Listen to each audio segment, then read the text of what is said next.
तो मैंने देखी धुरंधर 2, जो कि पहले वाली से भी ज़्यादा इंटेंस और घोर है। मतलब एक्शन उसमें पहले से भी ज़्यादा है। बात करें अगर स्टोरी की, तो स्टोरी मतलब पहले तो हमें जो रणवीर सिंह है उसकी स्टोरी कम और रहमान डकैत की स्टोरी ज़्यादा दिखाई। मतलब रणवीर सिंह के बारे में नहीं बताया कि वो कहाँ से आया, कि क्यों आया, उसने ये मतलब उसे ये मिशन क्यों मिला।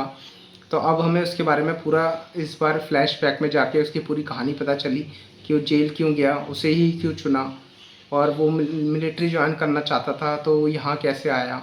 सब कुछ उसके बारे में पता चला। और अब जो मतलब धुरंधर 2 है उसमें अब पहले वाले में जो मतलब धुरंधर थी पार्ट 1, उसमें रणवीर सिंह को वो मतलब शैडो कर दिया था अक्षय खन्ना ने, क्योंकि उसमें इतना कुछ खास रोल नहीं था रणवीर सिंह का, इतना धमाकेदार रोल नहीं था। लास्ट में जो सीन होता है बस वही होता है जब वो रहमान डकैत को मारता है।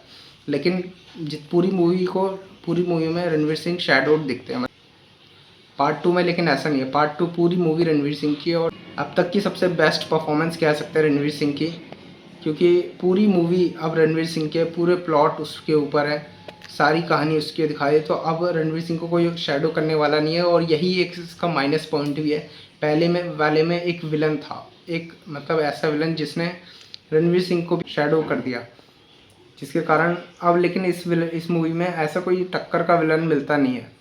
हालांकि ये कैरेक्टर बहुत सारे हैं, संजय दत्त हो गए, अर्जुन रामपाल हो गए, जो कि देखने में मज़ा आता है, उनका अपना एक अलग ऑरा है। लेकिन फिर भी एक कमी ये होती है, एक विलन की एक खास मतलब एक मजबूत विलन की कमी होती है मूवी में। बात करें डायरेक्शन की, तो भाई डायरेक्शन बहुत तगड़ा किया गया है। पूरी मूवी 4 घंटे की है, लेकिन आपको लगेगा कि नहीं कि आप 4 घंटे की फिल्म देख रहे हो, क्योंकि डायरेक्शन ही ऐसा किया गया है। बहुत क्लिपिंग मूवी, पहले वाले पार्ट से ज़्यादा एक्शन सीन, ज़्यादा गोर सीन है, जो कि देखने में काफ़ी रियल और बहुत मतलब कि कई कई आपको ऐसा लगेगा कि आप आंखें बंद कर दो, इतने रियल लगते हैं वो। तो मूवी में एक्शन की कमी नहीं है और 4 घंटे के हिसाब से मूवी बहुत हाई पेस है, मतलब फास्ट पेस है। मतलब लगेगा नहीं आप 4 घंटे की फिल्म देख रहे हो, आप बिल्कुल बोर ही नहीं हो सकते। जो डायरेक्शन है इस लेवल का किया आदित्य दत्त। जो बाकी कास्ट है जैसे संजय दत्त, अर्जुन रामपाल, इन सब ने भी बहुत बेहतरीन काम किया है। और जब जब ये स्क्रीन पे आते हैं तब आपको मतलब महसूस होता है कि ये कुछ दमदार हैं। लेकिन वही है कि एक विलन की कमी हमेशा रह जाती है। पहले वाले में रहमान डकैत था, लेकिन इसमें ऐसा कोई मजबूत विलन नहीं है। अर्जुन रामपाल है और हमें तारीफ़ करनी तो पड़ेगी अर्जुन रामपाल की, लेकिन फिर भी एक विलन की कमी होती है। एक ऑरा फार्मिंग जो अक्षय खन्ना ने करी थी, जो सबको ओवर शैडो कर दिया था, वो कोई नहीं कर पाया इस मूवी में, तो वो कमी होती है। लियारी गैंग वॉर, जो लास्ट सीन था लियारी गैंग वॉर वाला, वो काफ़ी शॉर्ट में निपटा दिया। मतलब उसमें काफ़ी ज़्यादा कुछ दिखाया नहीं, मतलब एक गोलीबारी हल्की फुल्की इसमें उसे निपटा दिया गया लियारी गैंग वॉर को। उसे और इंटेंस बनाया जा सकता था पर बनाया नहीं। पर यह है कि मूवी काफ़ी बढ़िया है, फास्ट पेस है और 4 घंटे के हिसाब से आपको इतना सब कुछ दिखाया जाता है मूवी में कि कैसे कैसे वो आतंकवादी हमलों को जिनने भी ये हमले किए उन सबको कैसे मरवाता है, कैसे उसकी स्टोरी यहाँ तक आती है, कौन कौन इस केस से जुड़ा हुआ है, सब कुछ दिखाया गया। और तो मूवी 4 घंटे के हिसाब से तो बहुत बेहतरीन फिल्म है, मतलब बिल्कुल भी बोर नहीं होती है और डायरेक्शन सिनेमेटोग्राफी बहुत ही बेहतरीन है। अब बात करें अगर प्रोपागेंडा की, तो भाई एंटरटेनमेंट के पर्पज़ से देखें तो मूवी बहुत बढ़िया है, लेकिन कुछ चीज़ों को तोड़ मरोड़ के शायद दिखाया गया है मेरे हिसाब से तो।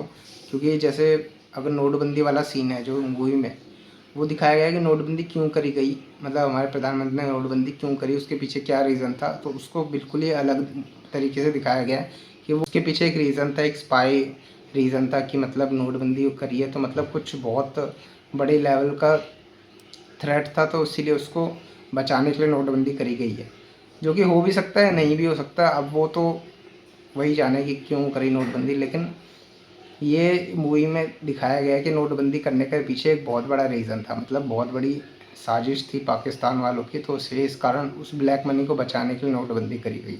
मेरा कहना नहीं है, ये कई क्रिटिक्स का कहना है कि मूवी काफ़ी मतलब कई कई जगह प्रोपेगेंडा करती है, जो कि हमें कई बार आदित्य धर की मूवीज़ में देखने को मिलता है। लेकिन अगर नोटबंदी सीन ये सब हटा दिया जाए या सच्चाई को हटा दिया जाए तो मूवी एंटरटेनमेंट के वाइज से तो बहुत बेहतरीन है। अगर आपने पार्ट 1 देखी है और अगर आपको पार्ट 1 पसंद आई तो आप पार्ट 2 ज़रूर देखिएगा। इस मूवी को मैं 5 में से 4 स्टार दूंगा, डायरेक्शन के लिए, सिनेमेटोग्राफी के लिए और फास्ट स्क्रीन प्ले के लिए, जो कि बिल्कुल महसूस नहीं होता कि 4 घंटे की फिल्म है, और एक्टिंग के लिए भी।